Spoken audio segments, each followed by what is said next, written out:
ఇది నిజంగా అదృష్టంగా భావించాలి.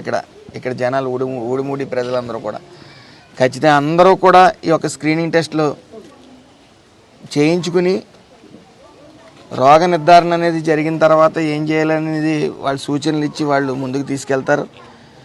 ఇది మీరు అందరూ గుర్తించవలసింది ఏంటంటే, ఇప్పుడు డాక్టర్ గారు చెప్పిన దాని విధానం బట్టి రొమ్ము క్యాన్సర్ అనేది వారాల వ్యవధిలో, రోజుల వ్యవధిలో మనిషిని మృత్యువాతకు గురి చేస్తారు.